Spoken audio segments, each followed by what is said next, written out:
Listo, cordial saludo para todos, estamos en vivo. Hola, John Jairo, buenas tardes, ¿cómo estás? Hola Jorge, buena tarde, ¿cómo vas? Bien, bien, por acá todo en orden. Qué bueno, me alegra mucho. ¿Cómo van las cuestiones de clima por esos lados? Te cuento que estamos aquí en la zona andina, en Antioquia. Estamos con un invierno ya hace una semana larga, está lloviendo bastante fuerte y bueno, volvió la agüita que siempre tuvimos una parada de lluvias importante.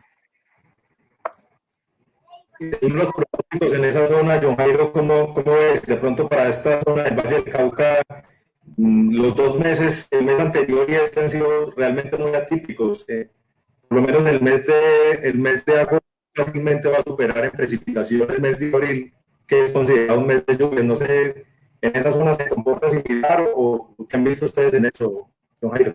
Nosotros tenemos un régimen de lluvias más o menos estable. En los últimos años, últimos 3, 4 años, digamos que con los diferentes fenómenos climáticos, específicamente niño y niña, eh, específicamente con el niño, hemos tenido reducciones de lluvias entre el 30 y el 40%. Sin embargo, a pesar de esa reducción, más o menos las lluvias siguen presentándose en los mismos meses, aún con la reducción en porcentual que mencionaba anteriormente. Perfecto. Johanny, mientras de pronto las personas se siguen conectando, quisiera preguntarle sobre los proyectos de CIPAP. Sabemos que por pandemia, y nos habías comentado en alguna ocasión que algunos proyectos tuvieron que pararse por algún tiempo. ¿Esos proyectos hoy en día ya se reactivaron o todavía siguen en stand-by? No, muchos de los proyectos nuestros, bueno, realmente apenas estamos retomando actividades. Buena parte de las actividades que estamos desarrollando pues ha sido a través de estos medios virtuales y estamos retomando apenas actividades directamente en campo. Hay como 1 o 2 proyectos que tenemos pues el personal en campo, un proyecto en Caquetá, otro proyecto en el Magdalena Medio colombiano, específicamente en la región de Cimitarra, en Santander. Hemos tenido los profesionales y la gente de campo, mano de obra y todo lo demás activos. De resto, todos los proyectos en la casa. Eso digamos que ha sido un golpe fuerte, pero también nos ha dado una lección como para empezar a hacer mucha reingeniería y bueno, hemos aprovechado mucho esta época de pandemia, este periodo, entre comillas, de quietud para lo que no hemos podido generar en campo, por lo menos generarlo a través de conferencias, artículos, hemos adelantado escritos importantes a través de libros, capítulos de libros, artículos, bueno, hemos estado muy activos y hemos estado muy activos también en la participación a nivel nacional e internacional a través de seminarios web, foros nacionales, internacionales, con algunas organizaciones no gubernamentales, otras de otros países. Entonces hemos estado bastante activos en diferentes frentes por este lado, tratando como de llevar mucho conocimiento, compartir parte del conocimiento que tenemos a muchas más personas del mundo. No, qué buena, qué bonita y qué buena labor esa, digamos que se viene haciendo.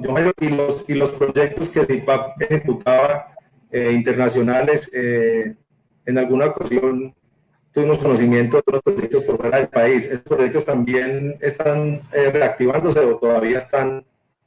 Bueno, digamos que las consultorías internacionales, buena parte de las consultorías internacionales las estamos desarrollando por esos medios. Proyectos como el que hemos venido desarrollando en Centroamérica, específicamente en Nicaragua, es un proyecto que pues allá tenemos unos profesionales de base y pues ellos en algún momento tuvieron que parar, pero en este momento se está tratando de hacer mucha capacitación virtual con las 35 fincas beneficiarias y con los más de 100 productores que de alguna u otra manera han estado participando. Y asimismo hemos venido trabajando con México, con nuestros colegas de Argentina, Brasil, Paraguay, interactuando por medios virtuales y cosas muy específicas en campo realmente. Bueno, qué bien. Bueno, yo no sé si le parece, yo creo que ya podemos dar inicio. Ya hicimos una buena introducción. Queremos darle la bienvenida a las personas que hasta ahora se conectan, que se conectan con nuestro Facebook Live de la Cooperativa de Ganaderos del Centro y Norte de Cogancevalle. Quiero aprovechar la oportunidad para agradecerle a John Jairo por la participación. y aprovecho para presentarlo para quienes están conectados con nosotros. Hoy nos acompaña en nuestra capacitación John Jairo Lopera Marín. John Jairo es ingeniero agropecuario, es candidato a doctor en ciencias animales. Hoy en día es un investigador con 15 años de experiencia en investigación participativa, restauración ecológica, ganadería sostenible. Es además profesor nacional e internacional de proyectos en ganadería sostenible y sustentable del Banco Mundial, de la FAO, el BID, la Unión Europea y Fundación Produce de Michoacán, México. La verdad, lo hacemos siempre, esta intención de dar a conocer la hoja de vida de quien nos acompaña. En esta ocasión, John Jairo Lopera también es una persona de amplia experiencia en el tema que hoy nos va a compartir. John Jairo, el autor es todo suyo. Mil gracias por acompañarnos el día de hoy. Bueno, Jorge, muchas gracias. Quiero de antemano agradecerle a ustedes como cooperativa por la invitación. Siempre es una alegría enorme poder participar con ustedes en este tipo de eventos. Hoy virtual, es la primera vez que nos toca con ustedes virtual, pero es una alegría enorme. Entonces, desde mi institución y como persona, quiero extender el saludo y el agradecimiento a la doctora Lady Diana Hincapié, la gerente de Cogancevalle, que tiene, digamos, esta responsabilidad enorme de sacar esta cooperativa siempre adelante y hasta ahora lo ha hecho muy bien. También quiero darte las gracias a ti, Jorge, porque pues más allá de nuestra amistad, siempre nos cooperamos profesionalmente y tratamos de que estas cooperaciones lleguen a este tipo de cosas interesantes en las que podemos hacer intercambio. También quiero agradecerle a Carlos Usman, está en el máster tratando de que esto salga lo mejor posible, así que también un agradecimiento por estar al pendiente de esos detalles y pues por hacer posible este espacio para muchas personas. Quiero enviar un saludo muy especial a todos los participantes, a todas las personas que ya se han conectado, a las que se están llegando recientemente. Espero que este espacio entonces sea algo placentero, productivo y bueno, hoy vamos a tocar en un tiempo relativamente corto esta temática. Vamos a hablar sobre ganadería sostenible y pues queremos hacer como unas reflexiones en tiempos de pandemia y durante lo que nos ha enseñado la pandemia, cuáles son los retos que tenemos ahora desde la producción de la ganadería sostenible, sobre todo para la producción de alimentos sanos o saludables. Entonces voy a tratar de reunir la temática en estos 4 tópicos. Son básicamente 3 preguntas a modo de reflexión, como para que pensemos un poco cuál es la posición por parte de la ganadería, en especial la ganadería sostenible, cuáles son los retos que nos ha dejado la pandemia y bueno, cómo vamos de cara al futuro para seguir adelante con estos procesos de ganadería. Entonces, básicamente es cuál ha sido el lado positivo de la pandemia actual en la que vivimos y cuál ha sido su relación con la ganadería. El segundo tópico es, ¿y la ganadería sostenible con énfasis en sistemas silvopastoriles puede generar más beneficios económicos y ambientales? El tercer tópico ¿es posible producir alimentos sanos con ganadería sostenible y enfoque silvopastoril? Y como cuarto tópico, pues,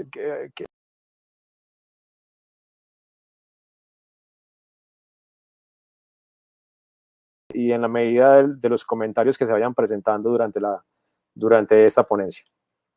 Entonces, muy rápidamente vamos a hablar un poco entonces de cuál ha sido el lado positivo de esta pandemia en la que actualmente vivimos y cuál ha sido el rol o la relación que ha tenido con la ganadería.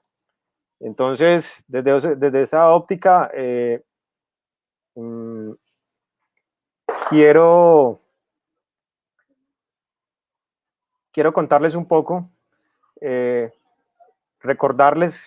contarles y recordarles de que no es la primera pandemia que hemos estado viviendo o que hemos vivido en el mundo.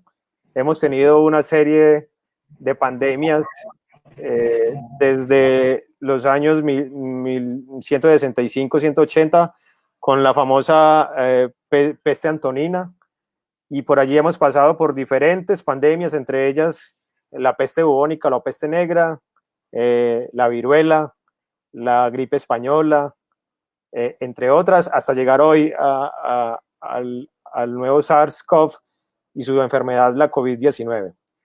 Si detallamos un poco en la historia qué ha pasado con esas pandemias y cuál ha sido como la relación con los sistemas de producción agropecuarios, lo primero es que esta pandemia, a diferencia de las anteriores, en especial de la peste bubónica, la viruela, la peste o la gripe española y la peste antonina,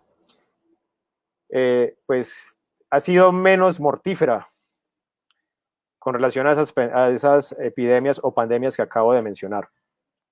Sin embargo, la gran diferencia con la pandemia actual es que de alguna manera nos agarró de una forma muy desprevenida y por no recordar la historia, esa forma desprevenida en la que llegó la pandemia, pues básicamente lo que ha generado es una catástrofe a nivel económico, a nivel productivo, y ha hecho que todos los eslabones de la economía de un país y todos los eslabones de la economía mundial se hayan parado y hoy estemos en una crisis enorme. Entonces allí hay una reflexión fuertísima y es frente a esta pandemia, frente a estos retos que nos deja la pandemia, frente a muchos temas de pobreza, de falta de flujo de dinero, ¿cómo entonces vamos a superar? ¿Cómo vamos a enfrentar los nuevos retos?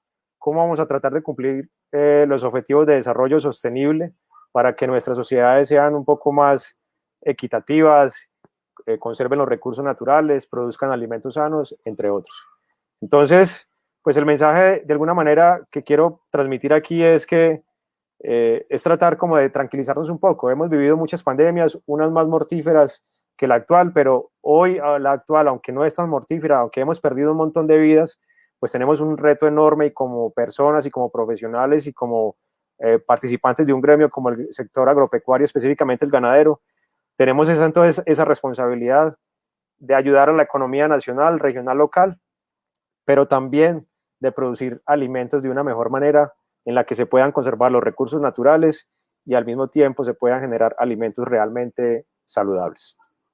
Entonces, está evidenciado científicamente, existe una relación directa entre el crecimiento poblacional de los humanos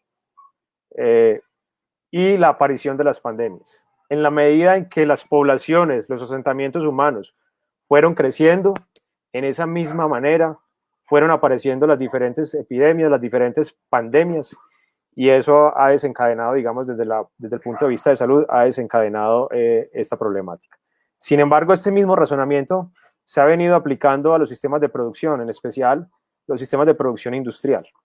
Esto que ustedes están observando en esta lámina lo tomé básicamente de una columna que escribió este señor Lara en el mes de marzo, donde hace esa referencia precisamente, reúne un poco lo que muchos científicos han dicho y expone entonces que existe una relación directa entre crecimiento poblacional, desequilibrio ambiental y por tanto la aparición de las pandemias. Pero cuando se lleva ese razonamiento a los sistemas de producción, en especial los sistemas de producción industrial, donde tenemos grandes confinamientos, donde el bienestar animal no se observa, donde el sistema de producción es muy agreste, digamos que tiene unas características que desde el punto de vista ambiental no son las más ideales. Entonces, este señor dice que las condiciones de ese hacinamiento de ese tipo de poblaciones en esas macrogranjas convierten a cada animal como un potencial laboratorio de mutaciones víricas susceptibles de provocar nuevas enfermedades y epidemias. Y observen que hoy, a la luz de lo que hemos encontrado por Naciones Unidas en cuanto al crecimiento poblacional, los países más poblados del mundo son China e India. Están en países emergentes, algunos países en el continente africano, pero especialmente China e India. Paradójicamente, la nueva pandemia sale en China, pero también existe una relación entre la población de estos sistemas de producción industriales y tengo que decirles que los principales países con la mayor población de estos sistemas industriales son la China y Australia. Y pues, aunque hay una serie de especulaciones y no se sabe aún con exactitud cómo nació realmente este nuevo coronavirus, lo que sí quiero contarles es que no salió de forma fortuita. en un país donde tiene la mayor población del mundo y donde tiene los mayores sistemas de producción de macrogranjas con ganadería industrial, en este caso ganadería bovina, ganadería porcina, aves, entre otros. Entonces, eso para la reflexión. Con eso no estoy diciendo de que fue algo programado, simplemente para que hagamos esa reflexión y aún más allá, aún con esas poblaciones crecientes, como se muestra en la parte superior de esta lámina, ahora después de la pandemia, como sistema de producción, la gran pregunta es, ¿cómo le vamos a hacer para alimentar esta gran población o esta población que va en crecimiento? Observen que al 2100 probablemente vamos a tener 11.200 millones de habitantes. Entonces, nuestros sistemas de producción están suficientemente preparados para generar la cantidad de alimento que se requiere para esta población creciente y flotante. Tenemos nuestros sistemas de producción lo suficientemente acondicionados para garantizar la oferta alimentaria de nuestros animales para que puedan cumplir con esta cuota y esta brecha alimentaria. Entonces, eso es un interrogante que nos hemos hecho durante mucho tiempo y ha cobrado mucho más importancia en los últimos años, pero hoy, en la crisis que vivimos, en la situación actual en la que estamos, en la que va a haber mucho más pobreza, va a haber mucho más hambre, etcétera, etcétera, ahí tenemos un reto mayor que como sociedad y como sistema de producción tenemos que enfrentar. Tampoco es una mentira de que nuestros sistemas de ganadería, especialmente la ganadería bovina, pues genera unos gases que están relacionados con el calentamiento.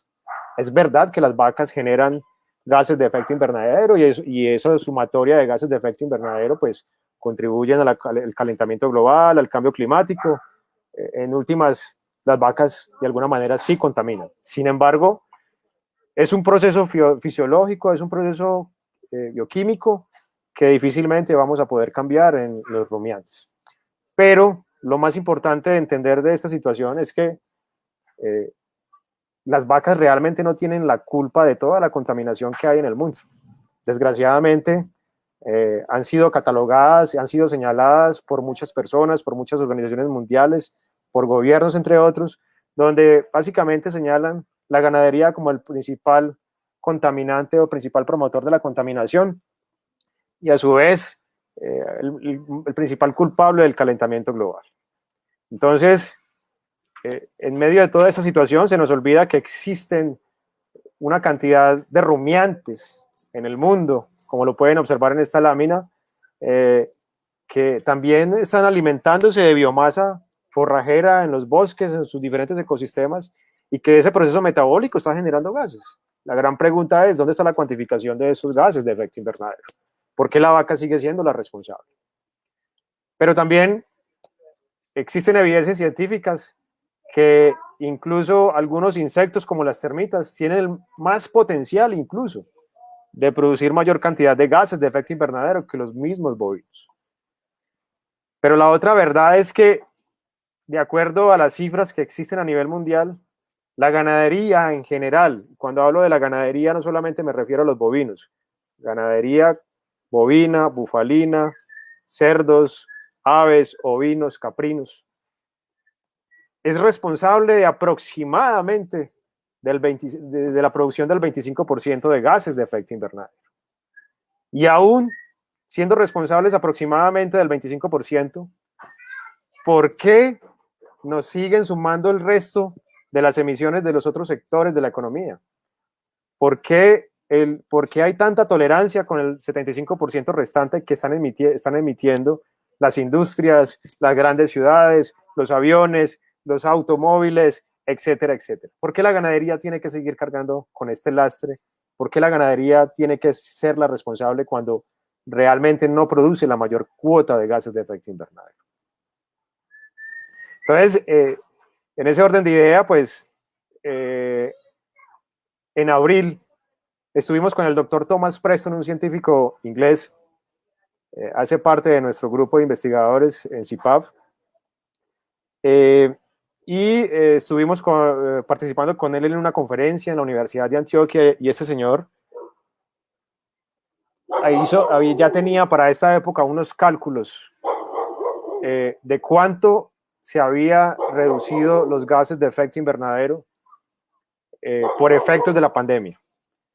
Entonces, durante su conferencia, contó una historia o un cuento, valga la redundancia, el cual traigo aquí, lo quiero volver a recordar.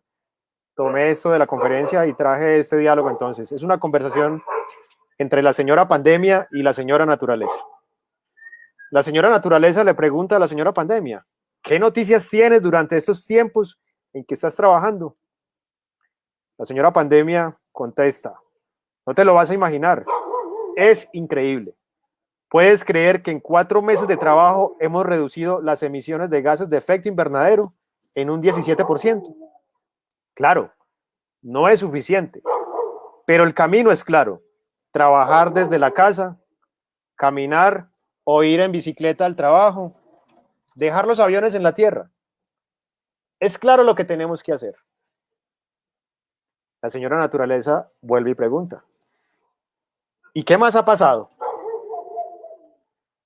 La señora Pandemia responde: también muy positivo. Se ha entendido que el futuro es el campo, porque el campo es mucho más sano. La gente no muere en el campo, muere en la ciudad.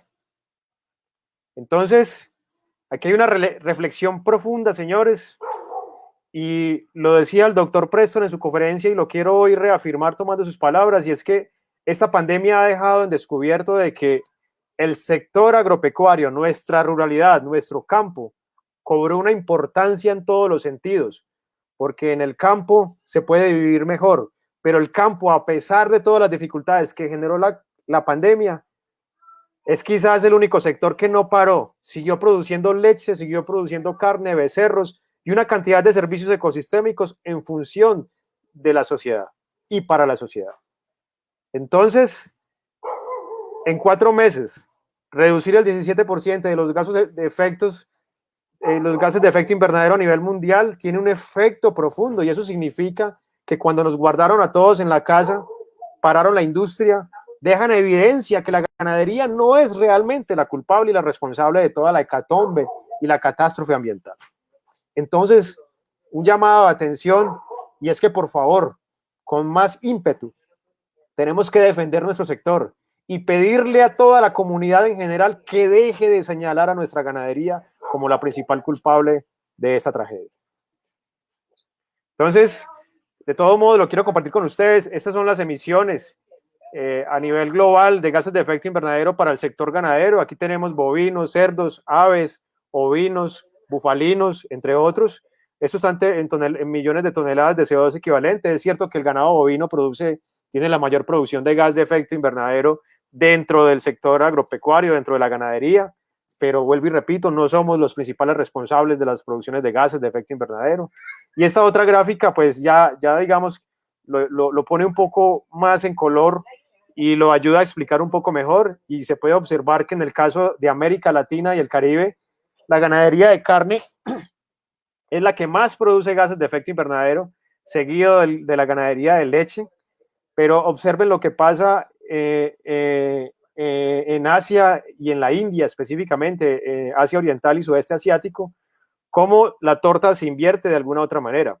Entonces, allí los mayores productores de gases de efecto invernadero son los cerdos, son las aves, el ganado vacuno, y básicamente estos 3 sistemas están encabezados por sistemas industrializados.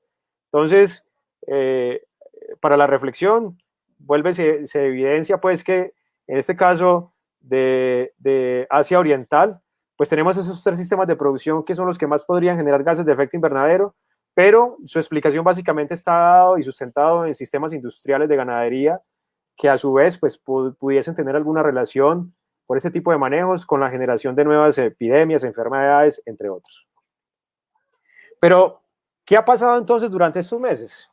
Y esto es lo que sucedió entre enero y febrero de este año en China, donde las emisiones de óxido nitroso, la imagen en la izquierda, ustedes pueden observar el color naranja, son las emisiones de óxido nitroso durante este periodo de tiempo en enero, y en febrero, cuando llega la emergencia sanitaria por la enfermedad, la COVID-19, donde suspenden todo el procesamiento industrial para toda la industria, estas emisiones de óxido nitroso prácticamente desaparecen de la atmósfera. Pero la vaca sigue teniendo la culpa. Entonces, dejan evidencia, estas imágenes tomadas por satélites de la NASA, dejan evidencia de que realmente los culpables y los únicos responsables de toda esta situación somos realmente nosotros. Detrás de la vaca no toma decisiones, somos nosotros los que tomamos las decisiones y decidimos cómo manejarlas, dónde ubicarlas, si tumbamos el bosque, si conservamos el agua, etcétera, etcétera. Pero mire lo que pasa entonces con los incendios forestales en el sudoeste de Estados Unidos. A partir de marzo, esa imagen de la izquierda es, digamos, la configuración normal de los incendios forestales que se crean en esta región, pero a partir de marzo, en esa misma área de estudio, cuando guardan a todo el mundo en la casa, cuando llega el tema de la pandemia, esos incendios forestales se reducen en un porcentaje por encima del 80%, y hace que el ecosistema de alguna manera descanse y se quite este mal manejo que normalmente hacemos nosotros para la ampliación de la frontera agropecuaria, entre otros. Pero ahora vámonos a Colombia, vámonos a la Amazonía colombiana nuestra, y quise traer este reporte de la revista en su sección Semana Sostenible, y cómo entre el 1 y el 31 de marzo de este año, en los departamentos amazónicos se identificaron 12.953 puntos de calor. Con respecto a los años anteriores, básicamente eso se triplicó, y pues en definitiva esto no tiene nada que ver con la producción de la ganadería. Se aprovecharon de la cuarentena para quemar literalmente la selva, aprovechar que todo el mundo estaba guardado, que todos estamos guardados, para hacer una tala indiscriminada del bosque y de esa manera entonces sacar maderas y una cantidad de cosas, entre ellas seguramente muchos volúmenes de madera ilegal, etcétera, etcétera, en temas en los que no quiero pues entrar en detalles, pero eso deja en evidencia de que realmente la ganadería no debería ser responsabilizada de frente de todas las atrocidades. Entonces, pero también es cierto que muchas de las prácticas de manejo que hacemos en la ganadería son inadecuadas y, por supuesto, en algunos casos tumbamos el bosque para hacer nuevos potreros, pero claro, tumbamos el bosque, tenemos una cantidad de nutrientes allí disponibles. Cuando sembramos la gramínea, que en general son gramíneas introducidas, pues hay una expresión de la biomasa supremamente importante, pero cuando empezamos el sistema de pastoreo, el manejo del pastoreo, y lo empezamos a hacer de una manera muy mal, sin respetar el periodo de descanso y recuperación de la pradera, pues en muy poco tiempo, a la vuelta de 2, 3, en el mejor de los casos 4 o 5 años, partimos de un vigor y una productividad de biomasa impresionante, y luego terminamos en un sistema totalmente erosionado, el cual nos obliga a abandonarlo o a renovarlo, a incurrir en un nuevo costo de implementación, lo que hace que el sistema sea un poco menos eficiente y que pues de alguna u otra manera afecta la economía o el flujo de caja del modelo ganadero. Entonces, en ese orden de ideas, pues tenemos que ser mucho más eficientes porque, como les mencionaba anteriormente, la idea es que los ritmos de producción no sean pausados, no sean interrumpidos, sino que sean sostenidos, y de esa misma manera, hoy, frente a la responsabilidad que tenemos de producir la cantidad de alimentos suficientes para esa población creciente, pues tengan en cuenta, señores, que hoy tenemos, para poder alimentar a esa población creciente, tenemos una brecha alimentaria de más del 50%. Y si seguimos pensando en una ganadería que va a ser o va a tener unos procesos interrumpidos en su ciclo de producción, es poco probable que la ganadería pueda cumplir con esta cuota para tratar de cubrir esta brecha alimentaria. Entonces, nuevamente la reflexión, señores, lo estamos haciendo bien, aunque la ganadería no es la mayor responsable de todos los desastres. Sí hay algunas implicaciones y tenemos una responsabilidad enorme en el cómo manejamos la ganadería y cómo vamos a hacerle para poder generar la cantidad de alimentos que el mundo requiere. Y luego, después de una situación tan crítica en la que estamos y la que vamos a quedar después de la pandemia. Entonces, en definitiva, como lo dice Alan Saibory, nuestro destino como civilización está ligado a la tierra y a su salud, y millones de personas comunes que desarrollan actividades relacionadas con la tierra controlan en gran medida ese destino. La pregunta es, ¿cómo lo estamos controlando? ¿Cómo lo estamos haciendo? Entonces, hoy queremos que la ganadería sea una ganadería multifuncional, que no solamente produzca leche, carne, que produzca terneros o genética. Queremos que esta ganadería multifuncional genere una serie de bienes y servicios para el sistema de producción, para una sociedad mayor, genere servicios de seguridad, desarrollo local, que le genere servicios de funciones ecosistémicas para la conservación de los recursos naturales, pero que también sea importante a nivel de política pública y gobernanza de territorios. Entonces, este tipo de modelo de ganadería multifuncional es posible tanto para pequeños productores como los nómadas del Sahara o como también para los ganaderos especializados, como los lecheros especializados, incluyendo los sistemas neozelandeses. Entonces, aquí tenemos un reto y hoy, entonces, hay que preguntarnos, ¿nuestra ganadería realmente cumple con esos requisitos? ¿Cómo le vamos a hacer para que esta ganadería realmente sea multifuncional? No solamente para producir dinero, para generar bienestar a mi familia o bienestar propio, entre otros, sino para generar bienestar en general. Si hay alguna pregunta hasta este momento, con estas pocas láminas quería responder esa primera pregunta y bueno, decirles que sí hay una relación muy positiva entre la pandemia y la ganadería, y creo que aquí tenemos unos retos importantes y creo que la ganadería o el sistema agropecuario, especialmente la ganadería en esta pandemia, dejó ver lo mejor de sí para todo el mundo.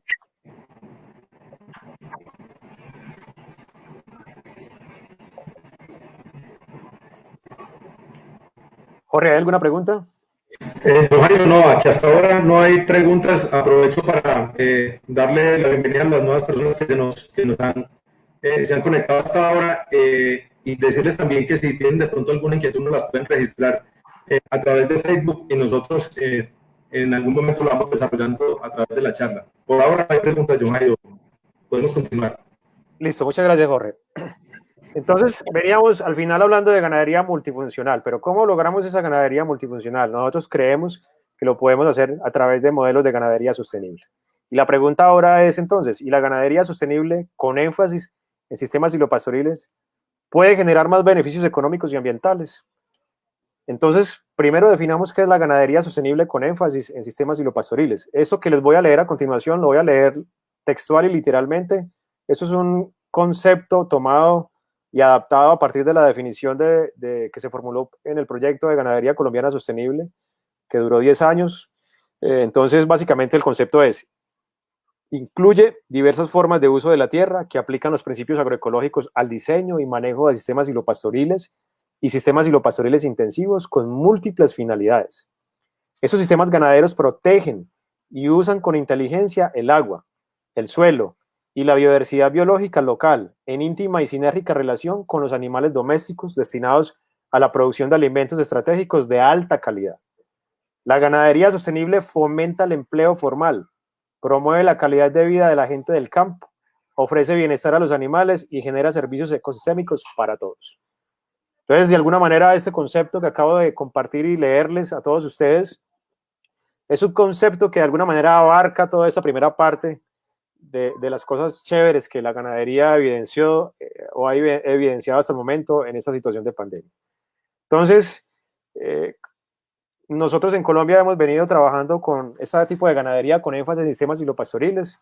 Los sistemas silvopastoriles básicamente es la mezcla de gramíneas, arbustos para el ramoneo, corte de acarreo, árboles de mayor envergadura, a través de un diseño en una misma unidad de superficie para que la ganadería, especialmente la ganadería bovina, pueda hacer el aprovechamiento de esos recursos a través del pastoreo, donde se hace un manejo sabio del agua y se hace un manejo adecuado del pastoreo a través de métodos de rotación, ocupando los potreros en periodos cortos y permitiéndole a estos que descansen en periodos largos. Eso básicamente es lo que son los sistemas silvopastoriles y dentro de la modalidad pues existen muchos arreglos de sistemas silvopastoriles y para Colombia específicamente en los que más hemos trabajado desde CIPAP ha sido los árboles dispersos en potreros, donde tenemos por lo menos entre 20 y 25 árboles por hectárea, dependen de la especie, del crecimiento y todo lo demás. Tenemos cercas vivas, simples o multiestratos, bancos mixtos de forraje para corte de acarreo, y suministro directo o conservación de forrajes. Sistemas silvopastoriles intensivos para zonas húmedas donde tenemos especies como el guásimo y el totumo que pueden tolerar este tipo de condiciones. Tenemos los sistemas silvopastoriles intensivos para suelos neutros en zonas no inundables donde tenemos la leucaena leucocéfala como la principal especie para este tipo de arreglos. Setos forrajeros, donde podemos hacer combinaciones de arbustos como el Sambucus peruviana, conocido en clima frío como el sauco medicinal o tilo. Tenemos también la leucaena que puede funcionar en setos, el guásimo, el matarratón, la crescentia y algunas otras especies que hoy estamos empezando a investigar para incorporarlas también en nuevos arreglos silvopastoriles. Entonces, básicamente, esta ganadería sostenible con enfoque silvopastoril, básicamente lo que buscamos con esto es atender 3 prioridades: la prioridad económica, la prioridad ambiental y la prioridad social. Con este tipo de enfoque o con este tipo de prioridades, básicamente estamos dándole los argumentos suficientes para que realmente sea sostenible. Y básicamente lo que estamos aplicando son procesos agroecológicos y en la mayoría de los casos, pues esos procesos, cuando son con enfoque agroecológico, se vuelven un poco difíciles de implementar a nivel de finca, porque normalmente estamos haciendo un manejo que va de la mano de los paquetes de la Revolución Verde, con agroquímicos, con maquinaria, una cantidad de cosas. Entonces, básicamente, partimos de mirar cuáles son las prácticas convencionales para empezar a reducir el uso y el consumo de esos insumos externos. Luego, cómo se puede hacer la sustitución parcial o completa de esas prácticas convencionales, sobre todo de los insumos que se requieren, para luego llegar a un rediseño del agroecosistema para mirar dónde encajan los sistemas silvopastoriles y luego tener toda una articulación agroecológica para que el sistema denominado finca, o en este caso empresa ganadera, pueda funcionar eficientemente, saludablemente, respetando los recursos naturales y generando alimentos sanos e incluso siendo más rentables. Este cuadro de alguna manera reúne un enfoque de transición agroecológica para condiciones de una finca en general, aunque lo publicamos recientemente en un trabajo que hicimos en clima frío en Cundinamarca. Es una finca que empezó a trabajar hace más de una década, se convirtió en una reserva natural, hoy se llama la Reserva Natural del Silencio. Empezó a hacer unos procesos desde la situación de su línea base del manejo convencional para el suelo, para la fertilización, la diversidad de las praderas, el manejo de insectos de los pastos, el pastoreo, fuentes de agua, los bosques y corredores ribereños. Esta finca hoy tiene el 56% en zonas de conservación y en el área restante hace la producción de su lechería especializada. Hoy es una finca que no aplica insecticidas para el control de los insectos chupadores como colaria y lorito verde, y esto lo logró finalmente hace un año y medio, casi 2 años. Es una finca que hoy no utiliza fertilizantes nitrogenados a base de urea, sino que está utilizando otro tipo de fertilizantes y abonos orgánicos que le está permitiendo incluso tener una mayor biodiversidad de especies vegetales en el potrero y por ende le está ayudando a tener una mejor producción de leche y en especial una mejor calidad de la leche. Pero por el otro lado, señores, no nos podemos olvidar de un recurso que quizás es el recurso más importante en los sistemas de producción agropecuaria, y es la columna vertebral. Y sin esta es probable que ningún sistema de producción, se llama el agua. Pero el agua básicamente no es la que corre en los ríos, no es la que corre en las quebradas, no es básicamente la que capturamos de los acuíferos a través de sistemas de bombeo. Tenemos todo un ciclo hidrológico que en la mayoría de los casos hemos olvidado, y ese ciclo hidrológico funciona mucho mejor en la medida en que nuestro ecosistema productivo tenga mayor biodiversidad o mayor diversidad de especies vegetales. Y en la medida en que yo tenga esa condición, pues puedo acumular más agua en esa biomasa, pero también puedo permitir que las características del suelo me ayuden a que esa agua se infiltre, se percole, me recargue los acuíferos y ese ciclo hidrológico se repita más eficientemente y sea mucho más estable en mi sistema de producción, región, etcétera, etcétera. Entonces, quiero mostrarles un poco estos estudios de caso para contarles que la ganadería sostenible con énfasis en sistemas silopastoriles sí pueden generar beneficios económicos y ambientales. Y esto es de alguna manera el resumen de la investigación que hicimos en insectos chupadores y producción y calidad de leche en la Reserva Natural El Silencio en Cundinamarca, donde fue una investigación participativa, donde aportaron no solamente nuestros investigadores, sino que aportaron los dueños de la finca, pero en especial las personas que hacen parte del proceso de producción, los ordeñadores, el mayordomo, las señoras que manejan la rotación en la finca.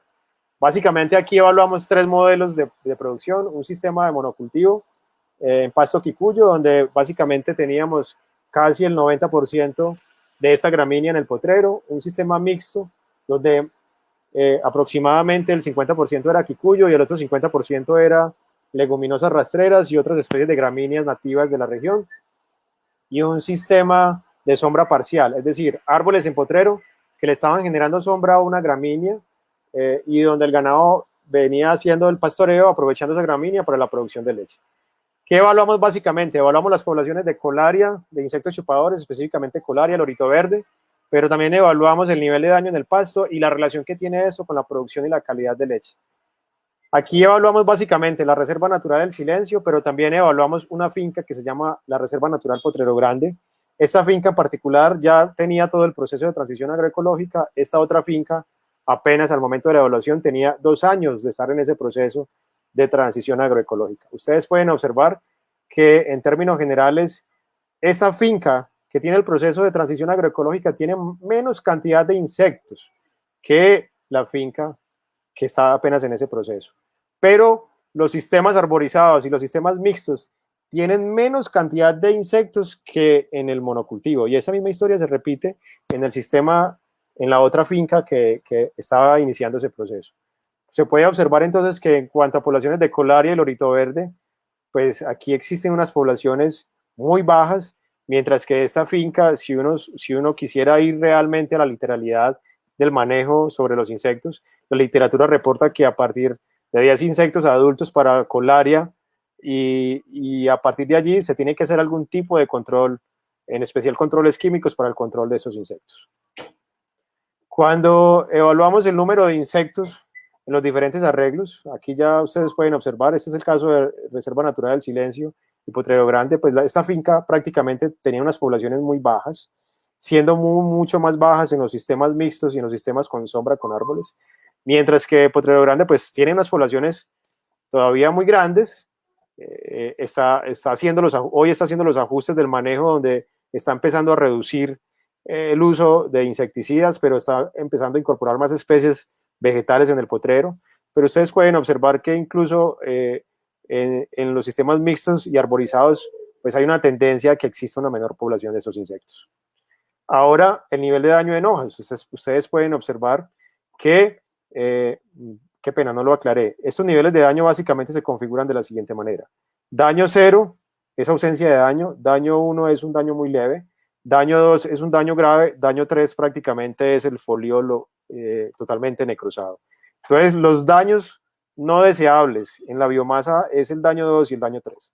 En el caso de Reserva Natural del Silencio, ustedes pueden observar que incluso en el monocultivo la mayor presencia de daños son los daños que uno quiere tener, ausencia de daño y daño muy leve, pero son mucho mejor en los sistemas mixtos y en los sistemas arborizados. Es decir, que la biodiversidad de especies vegetales y la sombra contribuyen a que haya menos poblaciones de insectos denominados plagas y que por ende haya una mejor oferta de biomasa y de calidad en estos sistemas.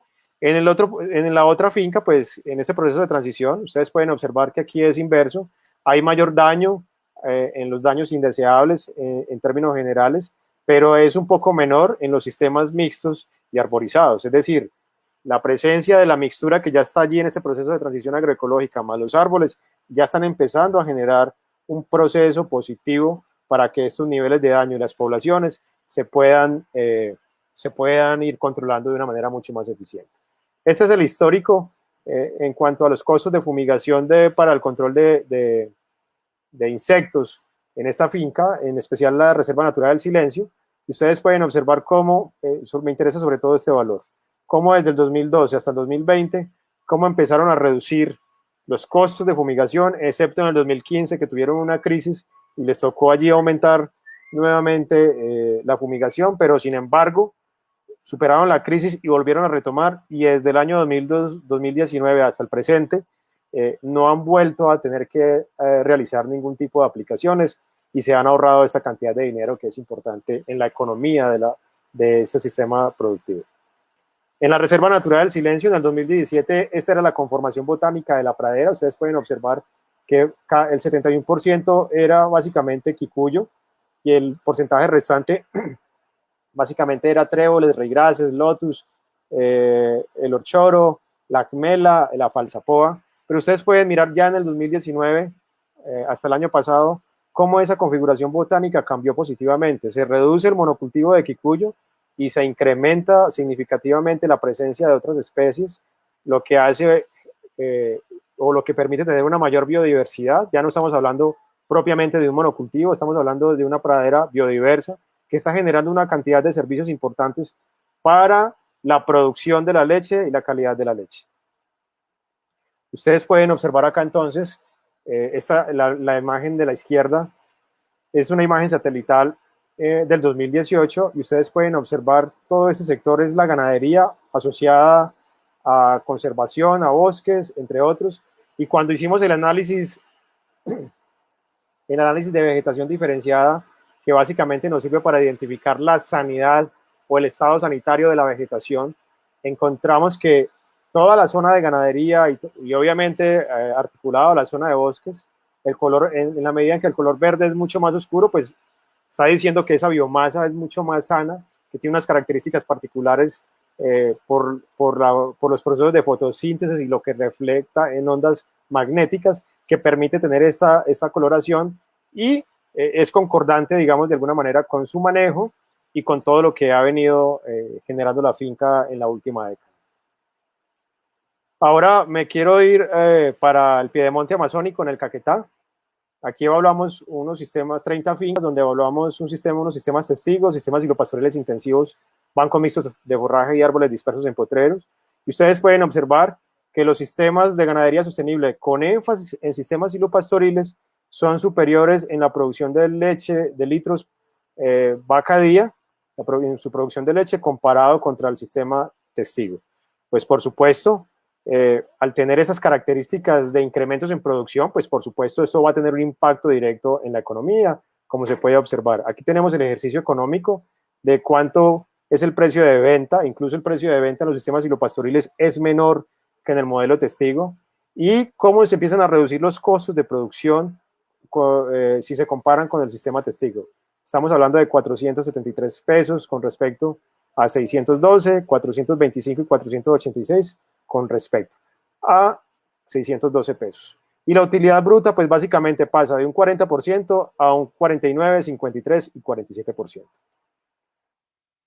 Entonces, esos incrementos en la producción y esos ahorros importantes o esas reducciones en los costos de producción nos permite pasar de 776 litros por hectárea año a 6.600 litros por hectárea año en el sistema silvopastoril intensivo, a 2.297 litros por hectárea año en el banco mixto forrajero y 2.833 en los sistemas arborizados. Nos permite pasar de 0.5 unidades gran ganado a 3,7, 1,4 y 1,8. Y una relación beneficio-costo que es negativa en el sistema testigo y se convierte muy positiva en los sistemas de ganadería sostenible con énfasis en sistemas silvopastoriles. Ahora miremos un poco el beneficio social.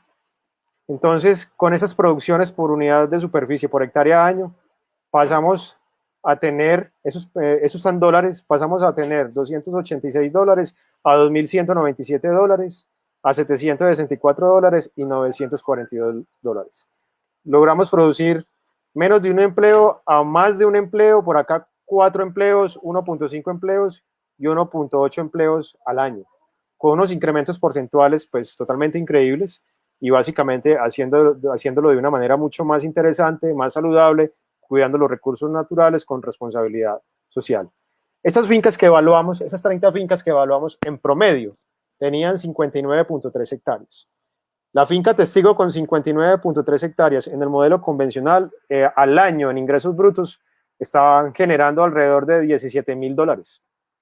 Pero cuando proponemos una finca con un modelo de ganadería sostenible, donde se libera aproximadamente el 20% para el bosque, se establecen 10 hectáreas en sistemas silvopastoriles, se propone una hectárea en banco mixto de forraje y el resto del área en árboles dispersos en potreros, logramos pasar de $17,000 a $57,000 al año en ingresos brutos. Entonces, es posible.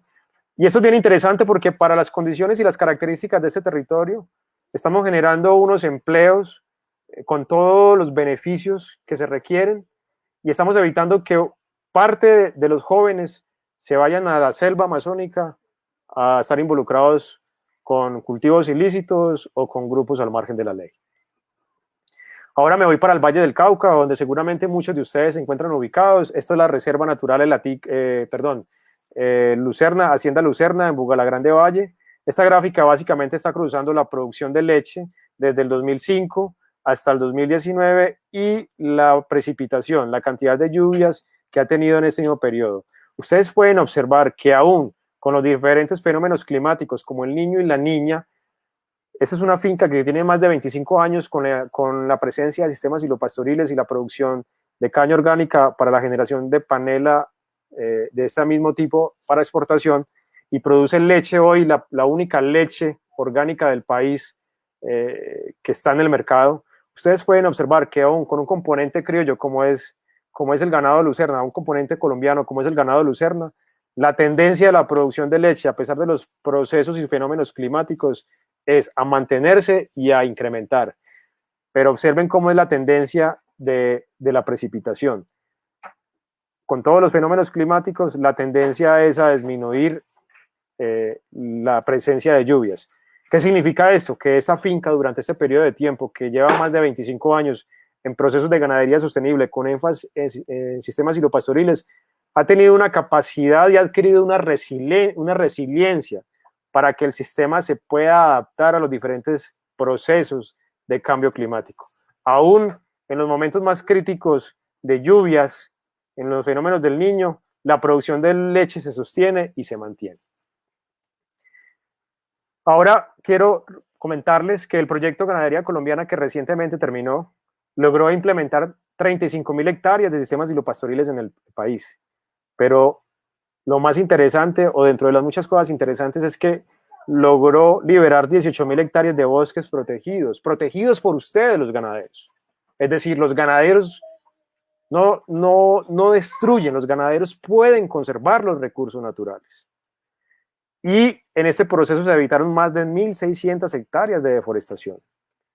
Y al revisar la economía en muchas variables, pero especialmente los porcentajes de natalidad, en unas proyecciones que se hicieron a 10 años, partimos de unas natalidades promedios del 58% y podemos llegar a natalidades del 70% con la incorporación de sistemas silvopastoriles en diferentes proporciones en la finca.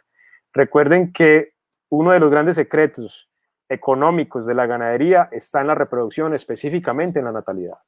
Entonces, muy fácilmente podemos lograr que esos porcentajes de natalidad en sistemas silvopastoriles se puedan incrementar en periodos de tiempo. En cuanto a temas de biodiversidad, la conservación de la biodiversidad, se evaluaron algunas poblaciones de aves, cucarrones, murciélagos y flora. Aquí tenemos el bosque de referencia, el bosque maduro, donde todas las condiciones en términos generales son las ideales, pero ustedes pueden observar cómo los sistemas silvopastoriles intensivos tienen un parecido o una similitud en cuanto a la presencia de aves y las demás especies evaluadas respecto al bosque. Es decir, que los sistemas silvopastoriles no solamente producen leche, no solamente producen carne, sino que pueden generar ese beneficio ambiental desde el punto de vista de la conservación y la biodiversidad, y puede promover una cantidad de especies adicionales que pueden contribuir a la biodiversidad, pero también no solamente la biodiversidad en general, sino la biodiversidad funcional, que incluso esa biodiversidad funcional trabaja a favor del sistema de producción, para el control de garrapata, para el control de mosca, entre muchas otras cosas más. Lo que hace es generar entonces mejores beneficios económicos, porque nos ayuda a reducir costos en los sistemas de producción.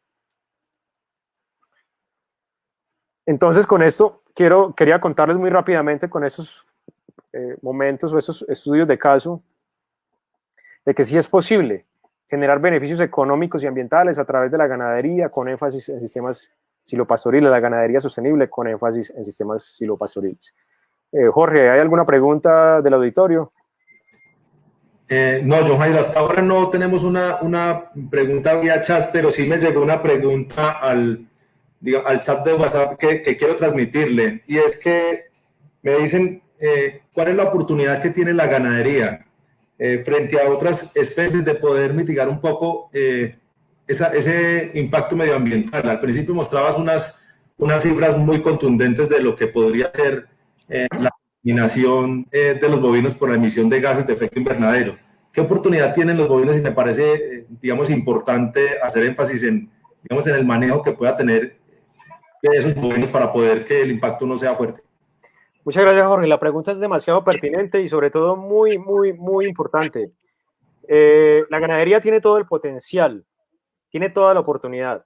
De hecho, hoy, digamos que dentro de las muchas cosas que estamos pensando hacer para la ganadería colombiana, es proponer modelos de ganadería mucho más gruesos, que puedan ser escalables en todo el territorio, porque digamos que uno de los grandes cuestionamientos es, claro, ustedes tienen sistemas silopastoriles, pero en algunas zonas específicas del país, pero no estamos viendo esos modelos masificados en todo el territorio. Entonces, ahí hay una gran oportunidad, porque hoy precisamente a nivel de política gubernamental, el gobierno de Colombia está empezando a promover la siembra de muchos y miles de árboles en el país, y buena parte de esos árboles deben ser sembrados a través de sistemas de ganadería sostenible. Entonces allí hay una oportunidad enorme y se convierte mucho más fuerte y mucho más interesante, porque allí tenemos la oportunidad de empezar a demostrar con mayor fuerza de que la ganadería puede generar productos o sellos, o podemos llegar a sellos generados para la ganadería que demuestren que conservan los bosques. Y hoy estamos tratando de construir iniciativas, sobre todo para los sitios o las zonas calientes de deforestación, donde estamos trabajando con la ganadería y queremos generar plataformas para que las ganaderías sean la herramienta de suspender, parar y mitigar todos los procesos de deforestación. Entonces tenemos todo el potencial por ese lado. Ahora, desde la producción de gases de efecto invernadero, como le mencionaba al inicio de la conferencia, los bovinos no van a dejar de producir gases de efecto invernadero. Pero si equilibramos la dieta, si damos una mejor dieta, si la damos un poco más diversa, esos procesos bioquímicos a nivel ruminal pueden ser mucho más eficientes, lo que al final de cuentas puede contribuir de alguna manera a reducir esa cuota de gases de efecto invernadero. Entonces sí es posible, pero cuando uno lleva uno hace esas cuantificaciones y la lleva a la unidad de producto, kilos de leche, kilos de carne, es mucho más interesante ver qué tanto se reducen esos gases de efecto invernadero por unidad de producto. Entonces, y si a eso le sumamos la huella hídrica y la huella de carbono, pues se vuelve mucho más interesante. Entonces, decirles a todos que sí es posible, hay una oportunidad enorme, pero tenemos que hacer un cambio en la forma de hacer la ganadería. No podemos seguir abusando de los recursos naturales. Miren lo que acaba de pasar con la pandemia. El mundo paró. Los ecosistemas hablaron, hicieron huelga positivamente. ¿Qué quiere decir eso? Que no podemos seguir abusando de los recursos naturales. Tenemos que usarlos de una forma racional. Tenemos que convivir con lo que hay, con los demás elementos del ecosistema. La ganadería es un elemento del ecosistema en general, pero es un ecosistema productivo. Pero dentro de ese ecosistema productivo también tenemos otros elementos del ecosistema general. Tenemos que articularlos. Tenemos que de una forma inteligente y sabia y racional utilizarlos a favor del sistema de producción, y que el sistema de producción les dé la oportunidad de estar generando otros servicios ecosistémicos. Entonces sí es posible, hay una oportunidad, y yo creo que tenemos todas las evidencias para marcar la ruta y el camino y seguir adelante. Ok, John Jairo, muchas gracias. John Jairo, quiero hacerle un par de preguntas que ahorita ya nos empezaron a realizar. Mario Enrique Carvajal Ampudia nos pregunta, ¿qué se requiere para implementar estos modelos de ganadería sostenible en municipios PEDET? Bueno, también es muy interesante. Yo sí, lo que quiero decir es que Estos modelos pueden ser aplicables en cualquier tipo de ordenamiento territorial, ¿sí? Y hoy, digamos que desde el punto de vista de producción ganadera, tenemos unos grandes clústeres ganaderos a nivel nacional y estamos tratando de enfocar donde hay mayor producción de la ganadería en diferentes formas, leche o carne. Estamos hoy a través de muchas iniciativas con el gobierno y en proyectos tratando de enfocar esos esfuerzos para, de alguna manera, para que llegue la ganadería sostenible y reduzca y mitigue muchos de los impactos que generamos por el mal manejo. Ojo, no es la culpa. La culpable no es la vaca, es el mal manejo que nosotros generamos. Entonces, ahí no hay diferenciación en que si es un municipio con esas características o con un tipo de ordenamiento territorial u otro. Entonces, en últimas, consideramos que este tipo de ganadería, igual que muchos otros tipos de ganadería sostenible en el mundo, con las cuales también estamos de acuerdo, son posibles en todos los territorios. Simplemente hay que revisar muy bien dentro de esas estructuraciones, dentro de esos ordenamientos, ese tipo de ordenamientos que se hacen, cómo los calzamos para que cumplan, digamos, con las políticas locales, regionales, cómo se articula con todo lo que hay en juego dentro del territorio, pero es totalmente posible. ¿Listo? Correcto, John Jairo. Otra pregunta, Miguel Vera nos dice, en los sistemas propuestos para el trópico alto, el tilo es una de las especies utilizadas cuya corteza contiene un alcaloide, la sambucina, acompañada de una resina. Las hojas también tienen el mismo alcaloide. ¿Qué puede significar ello para la nutrición animal? Las cifras reportadas, según lo que nos menciona aquí de contenido proteico, habla de una proteína cruda del 23%. ¿Son inferidas o son cuantificadas? Nos pregunta Miguel Vera. Listo, entonces son dos preguntas. La primera pregunta con respecto a los alcaloides, pues mira, es una gran sorpresa la pregunta, la verdad. Hasta ahora nosotros en los sistemas de trópico de altura donde hemos trabajado con esta especie, y ya existen muchos reportes en literatura y científica y divulgativa, donde hay una relación directa entre el consumo de materia seca de esta forrajera y una relación directa con el incremento de la producción y la calidad de la leche. Entonces, a través de estos reportes, yo puedo decir que no genera ningún efecto negativo sobre la salud, sobre la nutrición de las vacas lecheras o de los animales o de los rumiantes que estén haciendo, digamos que el consumo de esta especie. De hecho, nosotros hemos observado que el ganado consume muy bien las hojas y los tallos verdes frescos, no los lignificados. Entonces, digamos que ese tipo de alcaloides no están afectando. Con respecto a los porcentajes de proteína bruta, que lo acaban de mencionar, hay reportes de 23%, hay reportes del 19%. Eso depende mucho de la geolocalización de la especie, pero digamos que son contenidos de proteína bruta en términos generales muy superiores a lo que puede ofrecer una gramínea del mismo trópico de altura como el quicucho. Entonces, desde ese orden de ideas, eso es una proteína bien interesante y además con una característica muy particular, que es una proteína de sobrepaso, es decir, buena parte de esa proteína va al intestino delgado y es absorbida directamente para todos los procesos fisiológicos del animal, incluyendo los procesos productivos. Y esto, si lo sabemos manejar bien, nos permitiría de alguna manera reducir el uso de alimentos balanceados o reemplazar parcialmente el uso de alimentos balanceados. Ok, don Jairo. ¿Le parece si hacemos la última pregunta y las otras? Nos están haciendo varias preguntas, entonces le voy a hacer la última y continuamos con las otras preguntas después de que termine sus temas. Esta última pregunta en esta sección es, ¿tiene información de la calidad composicional de la leche en los sistemas silvopastoriles? Sí, de hecho tenemos y hay mucha información publicada. Y no solamente en cuanto a la calidad química convencional, es decir, grasa, proteína, sólidos totales, no solamente con respecto a esas características. También tenemos información que está directamente relacionada con el perfil lipídico, que a continuación incluso lo voy a mostrar en esas próximas láminas, para tratar de complementar esa respuesta. ¿Listo? Ok, entonces sigamos y ahorita continuamos. Entonces, ya estoy prácticamente muy cercano a terminar la presentación y es esto. ¿Es posible producir alimentos sanos con ganadería sostenible y enfoque silvopastoril? Listo. Entonces, hoy, para retomar la pregunta que hacía el compañero anteriormente, hoy el mundo nos está pidiendo o nos está demandando alimentos funcionales. ¿Qué son los alimentos funcionales? Son todos aquellos que tienen un efecto positivo sobre la salud de los que consumimos esos alimentos funcionales. Y esos alimentos funcionales básicamente están dados sobre todo por ácidos grasos poliinsaturados o insaturados presentes en ese tipo de productos, especialmente el omega 3 y el omega 6 o el ácido linoleico conjugado, como se conoce comercialmente en muchos de los productos que incluso hoy lo tomamos en cápsulas.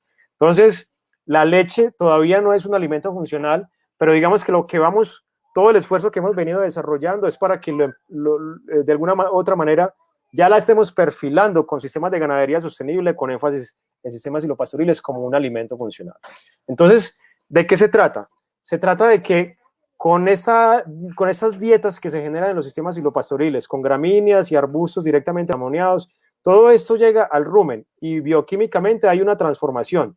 Entonces, ¿qué es lo que pasa? Básicamente lo que buscamos es que esa cantidad de ácidos grasos que entren al rumen tengan, a través de un proceso que se llama biohidrogenación ruminal, tengan ese proceso y básicamente se nos queden en ácido linoleico conjugado o ácido transvaxénico, que es de los pocos ácidos grasos trans naturales que se pueden generar en este tipo de procesos, y que luego de estos mismos ácidos grasos que a través del proceso de biohidrogenación ruminal vayan directamente a la glándula mamaria. Cuando van a la glándula mamaria, la idea es que entonces la leche que es extraída a través de la práctica de ordeño salga en ese líquido, salga parte de ese ácido linoleico conjugado o de ese ácido transvaxénico, que es bien importante y muy positivo para la salud humana de los consumidores de leche. Es bien interesante porque el TBA o el transvaxénico, cuando nosotros consumimos la leche y ese ácido graso está en transvaxénico, nosotros tenemos una enzima que es la delta 9 desaturasa. Esa enzima nos permite transformar luego ese TBA en nuestro organismo y convertirlo a ácido linoleico conjugado. Entonces, básicamente, la oferta de biomasa que generan nuestros sistemas silopastoriles por las características químicas y composicionales de las diferentes plantas nos pueden ofertar una cantidad de ácidos grasos que pueden terminar en una mayor oferta de ácidos grasos insaturados o poliinsaturados en esa leche o en esa glándula mamaria o en el músculo del animal, también en la carne. Entonces, algunos estudios que hicimos en el año 2008, incluso este trabajo es un premio nacional de ganadería, y ¿qué nos demostró este estudio? En sistemas silopastoriles con vacas lucerna en la Reserva Natural del Atico, donde además de la dieta de los sistemas silopastoriles, incluimos una grasa sobrepasante y logramos pasar de 1,2% de ácido linoleico conjugado a 2,27%. Entonces, eso de entrada nos está diciendo, sí, es posible. Con suplementación estratégica más la oferta del sistema silopastoril, es posible transformar y mejorar las características de la calidad composicional de la leche y en especial el perfil lipídico de esta. Pero recientemente la doctora Prieto Manrique de la Universidad de Sucre hizo un estudio donde evaluó diferentes sistemas de producción, lechería tropical con sistemas silopastoriles. Aquí están las fincas Asturias, Atico y Lucerna.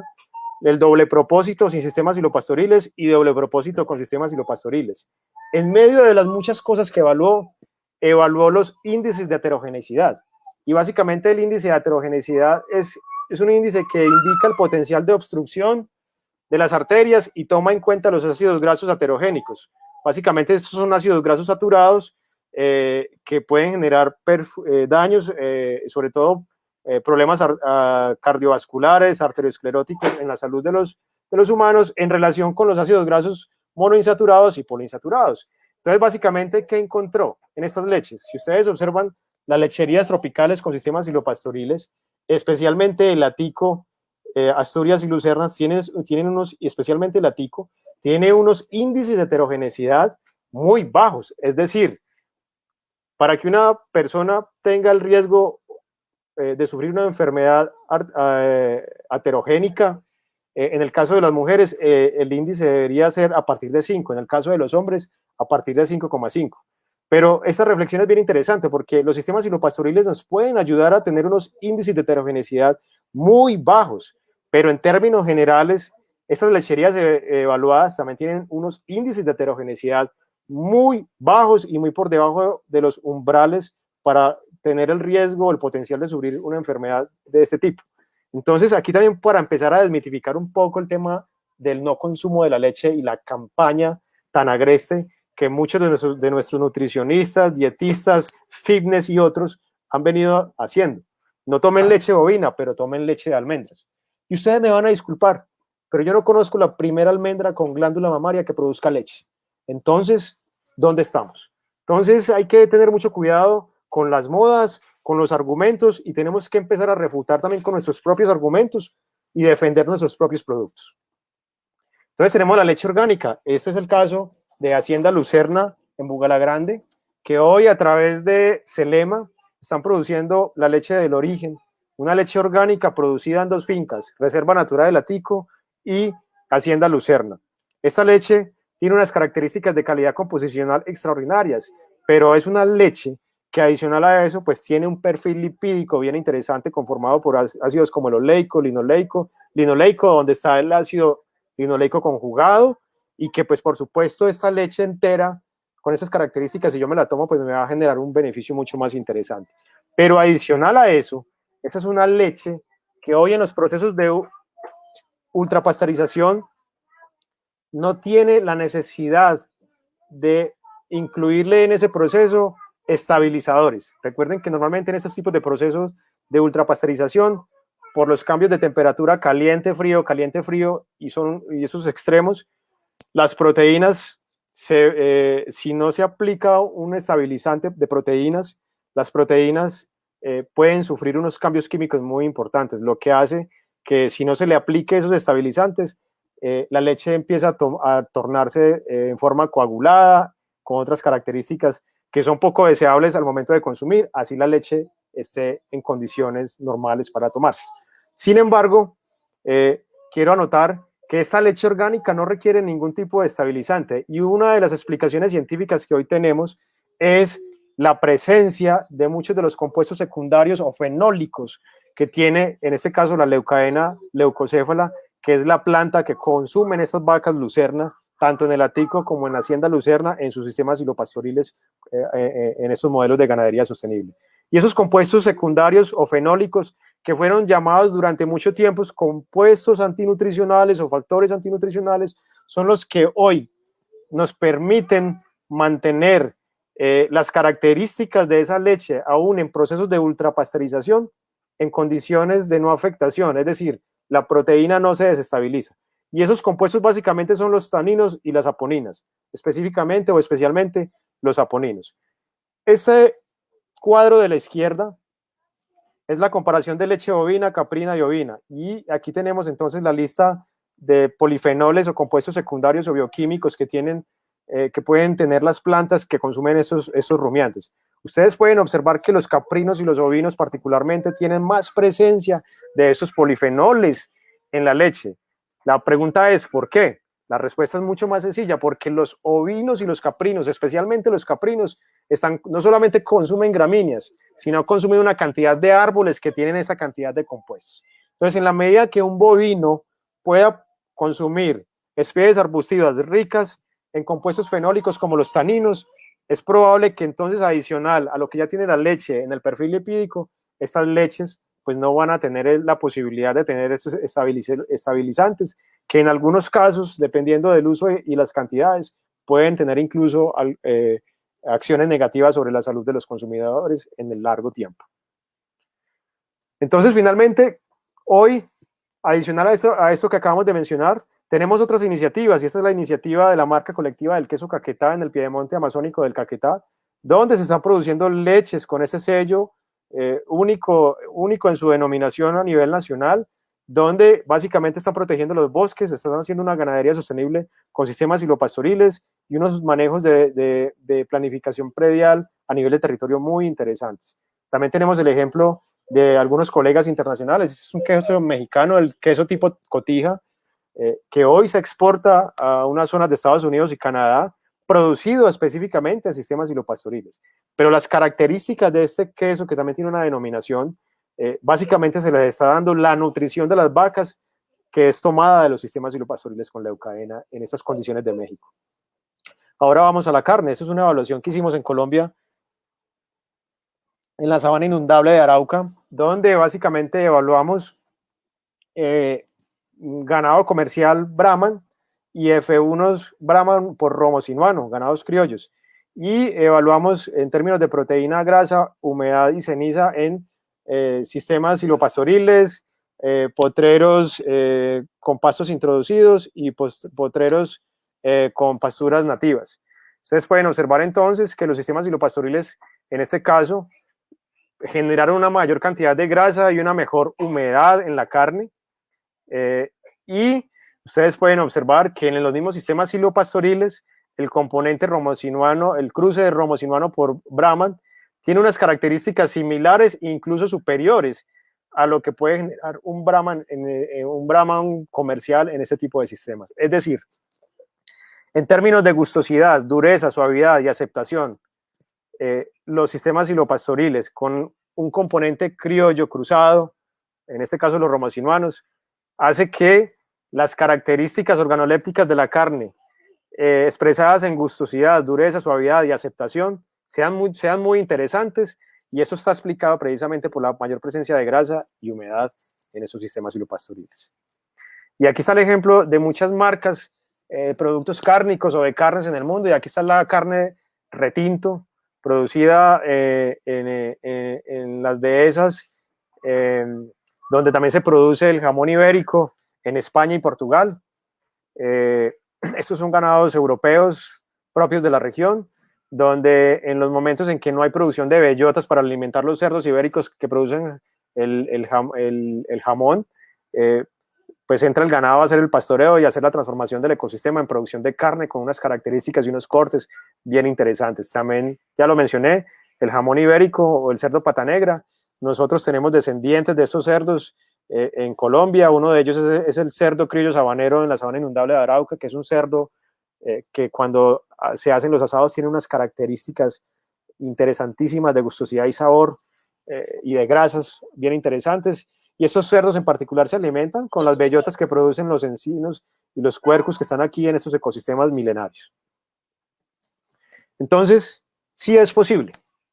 Existen todas las formas de hacer que la ganadería sostenible genere alimentos sanos con ciertas características muy interesantes para una sociedad que lo requiere, y hoy con mayor razón que queremos alimentarnos mucho más, de una forma más saludable y mucho más sana. Si existe alguna pregunta, Jorge, pues de una vez, o si no, me permito terminar con las últimas 3 láminas que tengo. John Jairo, sí tenemos algunas preguntas, no sé si son 3 diapositivas las que tiene, si quiere, le parece bien, termina y al final le hago ya las preguntas. Listo, Sí. entonces, listo, termino acá con esto. Básicamente, hoy quiero aprovechar esta presentación, como lo hicimos hace unas semanas atrás en un artículo que escribimos en la revista de Cogancevalle. Queremos darle las gracias a todos los ganaderos del país y del mundo por no parar, por demostrar que la ganadería y ustedes como productores son un elemento importante en la economía, pero más allá de la economía, son fundamentales en los procesos de cómo alimentar a las comunidades. A ustedes mil y mil gracias por no haber parado y por continuar hoy en este proceso. Pero adicional a eso, en medio de estas felicitaciones, quiero dejar a la reflexión a toda la audiencia la gran preocupación que tenemos. Y es que a pesar de que no pararon, también hay unos temas muy difíciles que quiero hacer el llamado de atención, y es que las personas que toman las decisiones en el campo, sobre todo los más viejos o los que son pioneros en cada una de sus familias, esos que toman esas decisiones se están quedando solos allá en sus fincas. ¿Por qué? Porque el relevo o el complemento generacional ya no quiere estar en la finca, ya no quiere hacerse cargo del sistema de producción. Entonces, yo espero que la lección de la pandemia, o una de las grandes lecciones de esta pandemia en el sector ganadero, haya sido enfocada sobre todo a ese relevo generacional, para que entiendan que la ganadería es indispensable e importante, y ellos tienen la obligación de continuar con el legado de sus padres o de sus abuelos, y de alguna manera tratar de mitigar ese efecto negativo de que la ruralidad esté más vieja y que los jóvenes se quieran ir a la ciudad, en muchos casos hacer absolutamente nada. Entonces, felicitaciones, pero tenemos un reto y algo que resolver allí. Mientras que muchos estamos aquí sentados escuchando todo esto, en este momento a las 7:20 de la noche, muchas fincas ganaderas están produciendo leche, están en sus ordeños. Otros están sus bovinos en pleno pastoreo consumiendo alimento para transformarlo en carne. Y asimismo hay un sinnúmero de familias como esta que estoy mostrando en esta lámina, la familia de El Volga en el Caquetá, que no solamente produce leche y carne, sino que también produce más de 70 productos, con lo cual asegura su alimentación y de alguna manera contribuye a la alimentación, a la seguridad alimentaria de su localidad. Entonces, mientras que nosotros estamos aquí, quiero que entiendan que en este momento los procesos continúan y hay familias ganaderas felices haciendo lo propio, produciendo alimentos y contribuyéndole a la sociedad. Es posible, nos corresponde a todos. Esto no es una situación de unos cuantos, es de todos. Cuando digo de todos, eso incluye y compromete a nuestro relevo y complemento generacional. A ustedes muchas gracias. Estamos siempre abiertos para tratar de compartir muchas de las cosas que hemos hecho y también de aprender de muchas de las cosas que ustedes han hecho. Mil gracias. Ok, John Jairo, mil gracias. Qué buena presentación y qué buen cierre con esta reflexión que indudablemente nos obliga a tenerla en cuenta y a implementar cosas que nos ayuden a mejorar. Importantísima la reflexión sobre la explicación de por qué la leche de los sistemas silvopastoriles y por qué la carne tiene ese valor agregado y ese valor diferencial. Para muchos siempre había sido, digamos, una simple teoría o el mensaje que nos daban algunos otros productores, que la leche tenía un valor adicional, pero no lo entendíamos por qué. Yo creo que hoy quedó suficientemente claro qué particularidad tiene esa leche y qué componente le da el hecho de que esa vaca esté alimentada en sistemas silvopastoriles. Muchas gracias. Ahorita quiero empezar con unas preguntas de John Betancourt. Implementar sistemas silvopastoriles tiene remuneraciones económicas al momento de retribuir oxígeno al sistema, y qué ente regula, digamos, si es que se tiene esta remuneración económica. Jorge, discúlpame, pero te escuché entrecortado, hermano, no te entendí bien la pregunta, qué pena. Si la puedes poner allí en que de alguna manera de verla, que no la estoy viendo, pero no te escuché bien, qué pena. Si la puedes repetir, por favor, qué pena. Creo que allí la tienes ya. Nos preguntaban si implementar estos sistemas silvopastoriles tiene alguna remuneración económica por retribuir ese oxígeno al sistema, y qué entes regulan, digamos, estas remuneraciones, si es que existen. Bueno, entonces, dame un segundo. Sí, claro.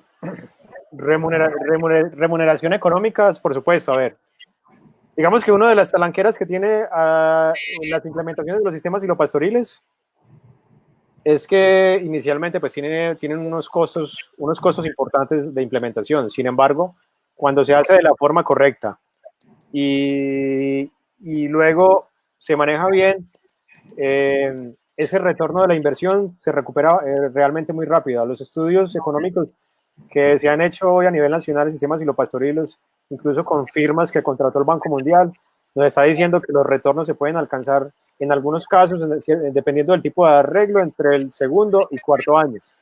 En los más intensivos se puede tener un retorno de la inversión mucho más rápido que en los sistemas menos intensivos. Entonces, digamos que desde el punto de vista exclusivamente económico, se recupera la inversión siempre y cuando los modelos se manejen de la forma adecuada. Si usted tiene una leche con unas características o una carne con ciertas características y consigue un mercado para esas características, el mercado te lo va a pagar mejor. Entonces, ahí tienes una remuneración adicional desde el punto de vista económico que se vuelve muy interesante. Y si lo quieren confirmar, le pueden preguntar a la gente de Lucerna, le pueden preguntar a la gente de la Reserva Natural del Atico, que con toda seguridad ellos les van a expresar en forma porcentual cuánto es el incremento adicional por tener una leche orgánica hoy en el mercado con esas características, con ese sello. Desde el punto de vista ambiental, es muy complicado responder la pregunta, pero si yo hago capturas de carbono en CO2 equivalente y puedo luego vender ese carbono capturado en bonos de carbono en un mercado, pues voy a recibir unos dólares o unos euros, pues simplemente por estar capturando carbono a través de un modelo de ganadería y vendiéndoselo a los países en desarrollo que requieren esos bonos de carbono. Entonces digamos que eso puede ser una bonita compensación por un esfuerzo gigante que hace un ganadero o un grupo de ganaderos o una cooperativa que esté enmarcada en esos tipos de sistemas de producción.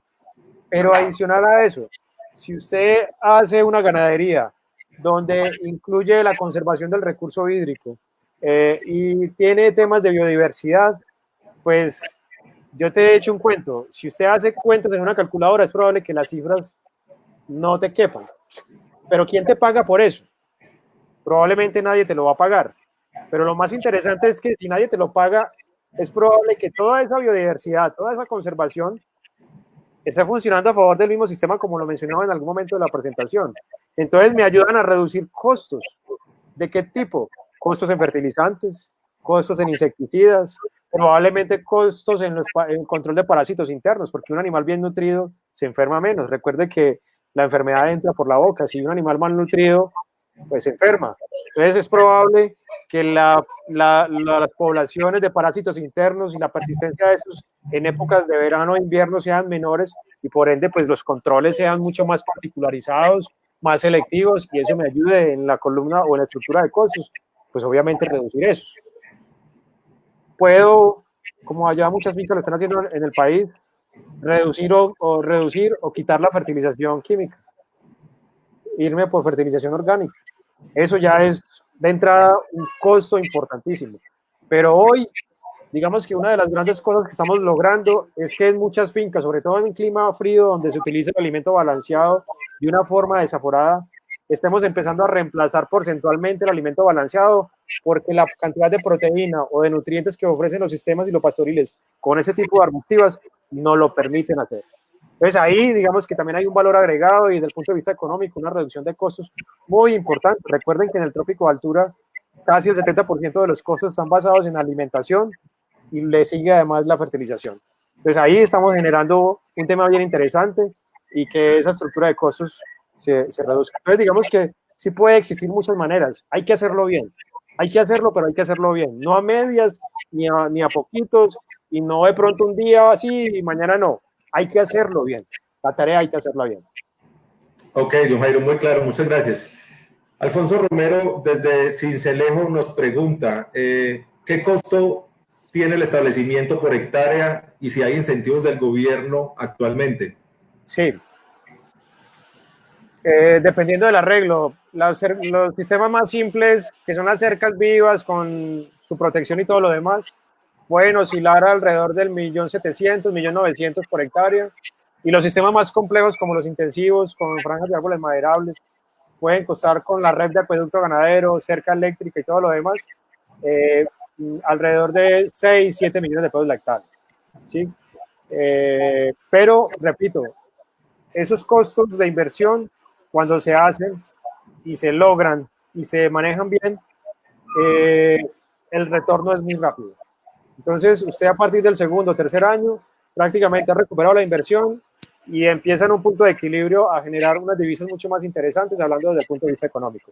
En Colombia, hablando de incentivos, existe hoy el ICR, Incentivo a la Capitalización Rural, donde se tiene ya específicamente incentivos para la implementación de sistemas silvopastoriles en trópico alto, trópico bajo y climas cálidos.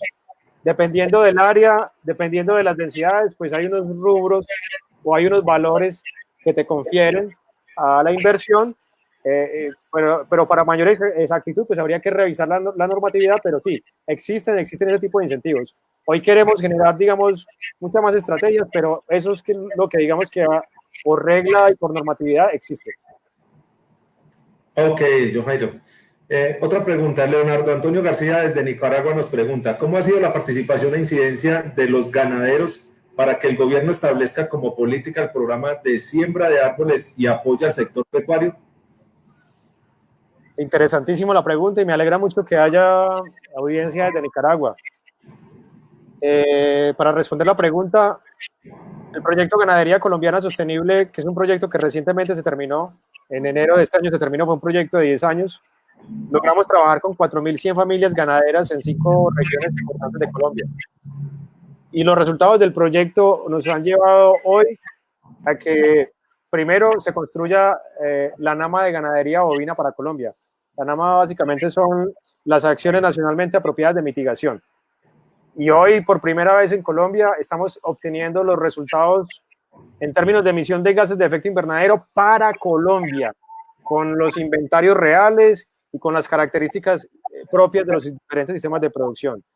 Y adicional a eso, hoy estamos formulando una nueva estrategia con un escalonamiento mayor o a gran escala a nivel de territorio, a nivel de país, para trabajar con muchas más familias ganaderas a través de estos modelos de ganadería sostenible, y va a ser, si eso resulta, digamos que va a ser uno de las iniciativas o estrategias que van a seguir patinándose desde el gobierno central para incluso cumplir las metas de captura de carbono y siembra de árboles que tienen dentro del gobierno, pero al mismo tiempo para generar esta cantidad de beneficios y generar otras políticas, otras estrategias que puedan promover más la ganadería sostenible en Colombia.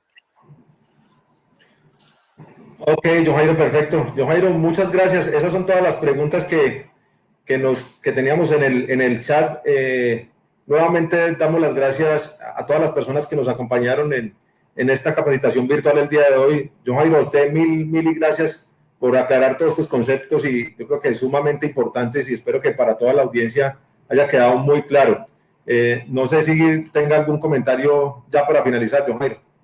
No, Jorge, nuevamente expresar mis más sentidos y profundo agradecimiento a la doctora Lady, a Carlos, a vos, y también a esa maravillosa audiencia que nos acompañó hoy. Muy interesante sus preguntas. Espero que de alguna u otra manera esto que presentamos tan resumido, porque realmente esto es una temática muy gruesa y que tiene muchas cosas por abordar, muchos diferentes abordajes, pues de alguna manera sirva por lo menos para que tengamos una bonita reflexión al final del día, porque tenemos retos, y retos mucho más gruesos hoy frente a temas de crisis con respecto a la pandemia y cómo vamos a quedar después de que logremos salir de esto. Entonces, no, nada, agradecerles y para adelante. Yo creo que nuestra ganadería tiene mucho futuro, y a partir de ese futuro tenemos que empezar a mirar cuáles son esos retos y cómo materializarlos para seguir adelante. Así que mil gracias a todos, una feliz noche, y por favor, cuídense bastante, que todavía falta mucho trecho para salir de esto. Ok, John Jairo, muchas gracias. A toda la audiencia, mil gracias por acompañarnos. Les recordamos que nuestro próximo Facebook Live será el 8 de septiembre con la doctora Marcela Polanco. Ella es epidemióloga del ICA, con quien estaremos también compartiendo algunos temas de interés sobre algunas enfermedades de control oficial. Y en el próximo mes de septiembre también estaremos en una nueva capacitación con el doctor Gabriel Serrano, quien es una persona idónea que maneja el tema de análisis de información a través del software ganadero. Con esto nos despedimos, no sin antes agradecerles a todos por su conectividad y su espacio durante este tiempo. Esperamos vernos nuevamente en la próxima capacitación virtual de Cogancevalle. Una feliz noche para todos. Gracias.